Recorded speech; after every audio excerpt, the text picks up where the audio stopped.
Hello po mga kapraps. Dito tayo ngayon sa isang property na for sale. Dito po sa bayan ng Nagcarlan, Laguna. Ito po ay may sukat na 3,300 square meters. Tabing kalsada lang mga kapraps. Ito yung kalsada, rough road pa lamang po.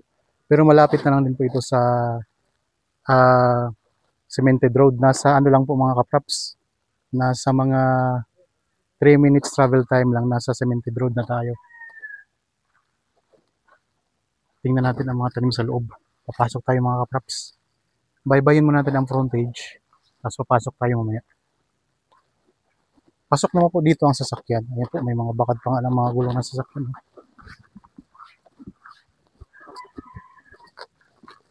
Frontage. Tapos meron itong katabi na sapa sa pinakababang bahagi. Hanggang dito po ang boundary. Kasi ito yung palabas papunta sa main road. Okay, pasok tayo.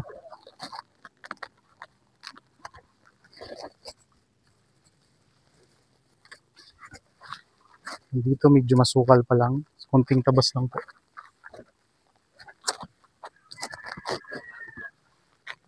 Meron siyang mga tanim na mga rambutan, tapos may mga saging, mga niyog. Maraming mga tanim mga kapaps.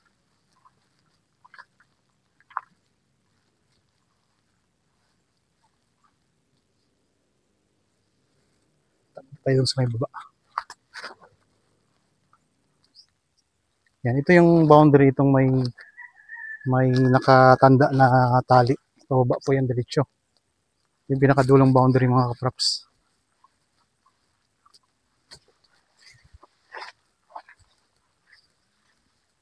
Puntahan natin dito sa baba. Yan, maraming mga tanim. Mga saging, tapos may mga rambutan, may santol. Katabi lang ng kalsada mga kaprops.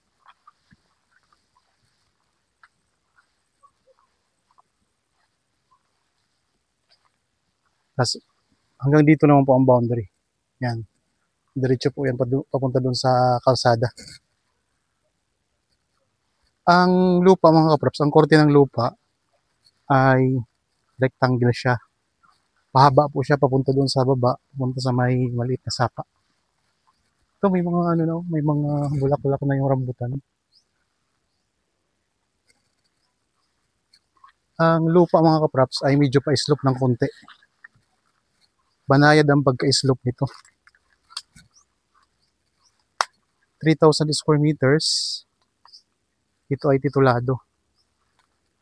Tara, punta natin sa baba.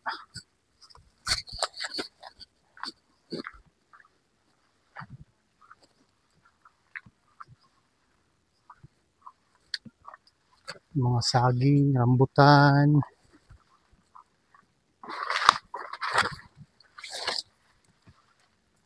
Ang distansya po nito sa town proper ng Nagcarlan ay estimated lang po nasa 15 to 18 minutes travel time lang. Malapit na lang siya. Malapit din po ito sa bayan ng Santa Cruz.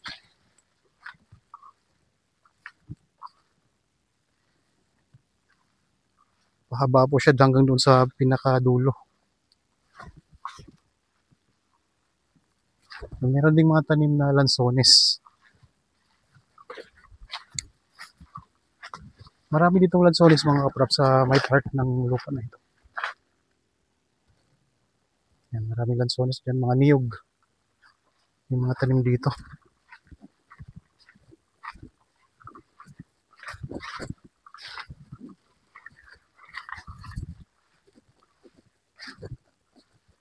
Kasi ito yung katabing property. Yan. Nilinis na rin siya yung katabing property mga kapraps. Pero para mas maganda tong aking in-offer sa inyo kasi marami siyang tanim. Oh. May mga avocado pang oh.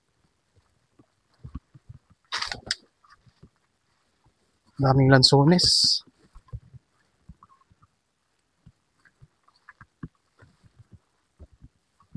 Tingnan natin ang pinakadulo nito. Kung sakaling interested kayo sa property, pwede nyo kaming kontakin sa mga contact details na nandyan sa inyong mga screen. Yan, meron ditong puno ng langka, tapos may santol.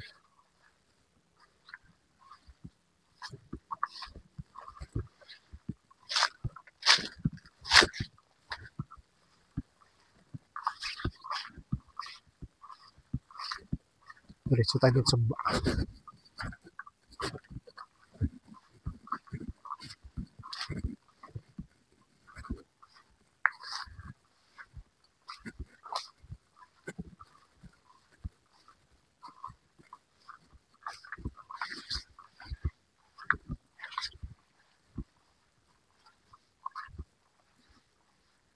Dito maraming mga rambutan.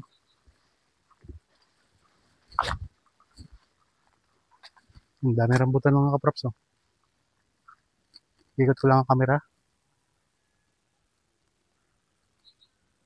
Mga lansones, rambutan, mga niyog, saging, at iba pang mga tanim.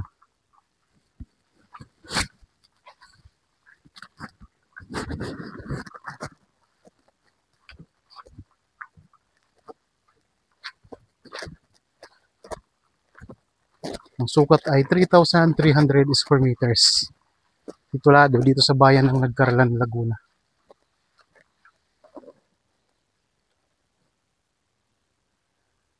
Yan, dito na po ang pinaka mga kaprops. Pinaka dulong boundary nito. Yan, marami siyang mga tanim na mga lansones. Tama natin yung sa banda roon.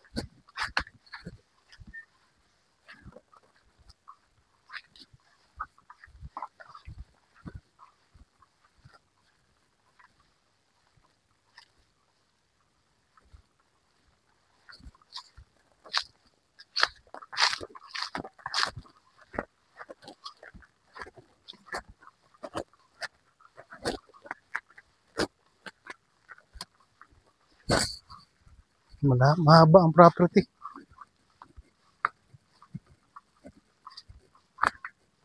So medyo ang frontage niya, hindi ganoon kalapad, pero pahaba po siya. Yan, may mga tanim din na lang dito. Marami din mga lansones mga kaprops.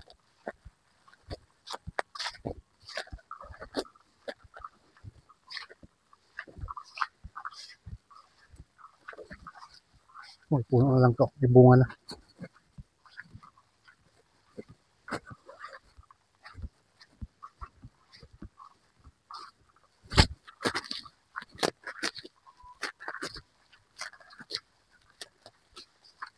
Dito sa pinakalikod, ang daming mga tanim oh.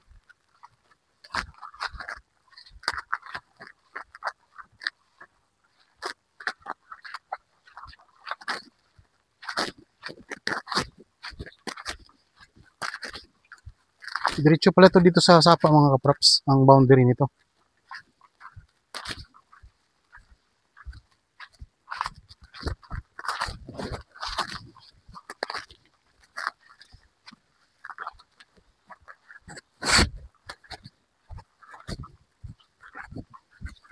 Yan. Dito na tayo sa pinakadulo.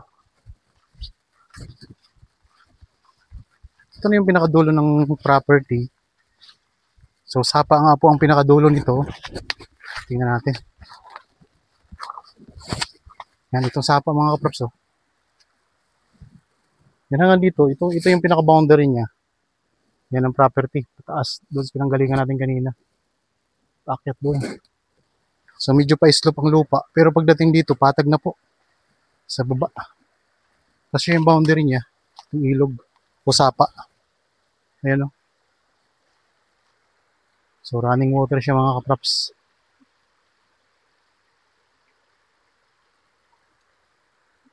Yan, isa itong farmland na merong boundary na ilog sa likuran bahagi.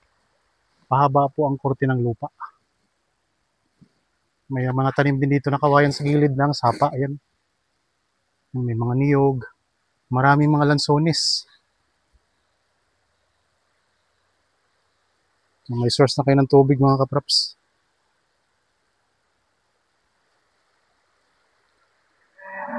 Dito tayo sa pinakadulong bahagi ng property.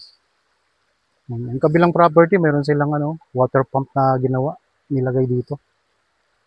So para mabilis po ang pag-akyat ng tubig sa kanilang property. Okay, balik na tayo. So may source na ng tubig, tabing kalsada lang po, pasok na po ang sasakyan dito sa property. Maraming tanim. So iba-ibang mga tanim dito. May mga langka, maraming mga lansones. May santol, may mga puno ng niyog, may mga rambutan. So kaya kung interested po kayo sa property mga kapraps, kontakin nyo lang po kami sa mga contact details na nandyan sa inyong mga screen. Pwede po sa Viber, cellphone number, Facebook Messenger, at WhatsApp. Yan. Ito yung pinakadulong boundary, pinakadulong bahagi ng property.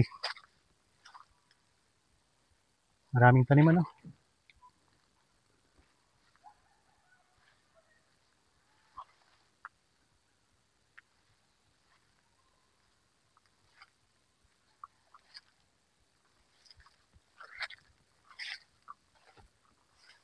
Ulitin natin pag-ikot para di masakit sa mata.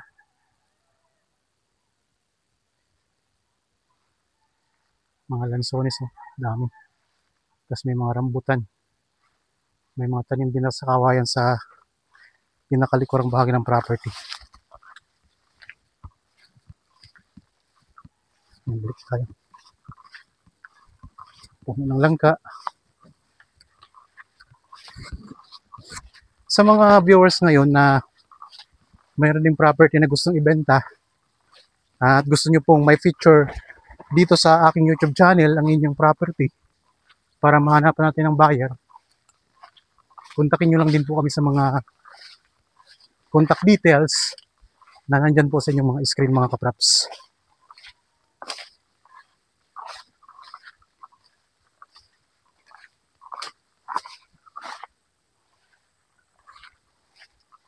Ang daming lansones pa rin dito.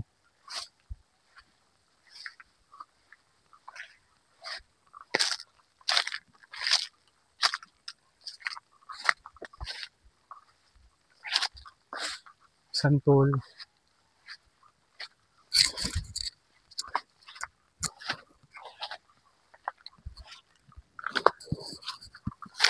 Mga niyog.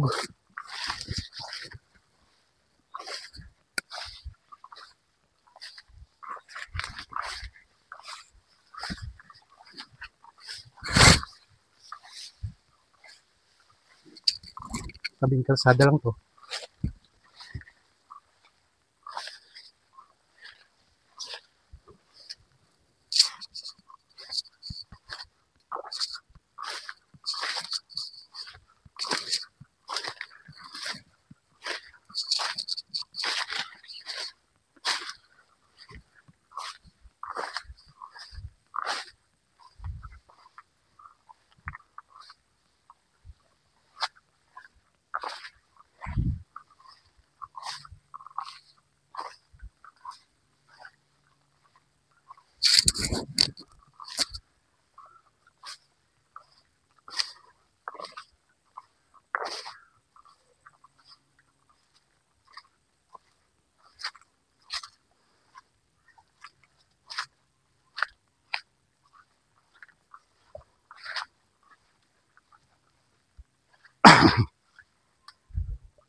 Okay mga kapraps, sana po nagustuhan nyo yung property na ino-offer ko sa inyo ngayon. Medyo hiningal tayo. Para po sa mga bago pa lang sa aking channel at napadaan lang po dito sa aking channel, huwag niyo pong kalimutan mag-subscribe at pindutin rin po ang notification bell para maging updated kayo sa mga bagong property na i-offer namin. Okay? Maraming salamat po. Lagi tayong mag-iingat at God bless po sa ating lahat mga kapraps.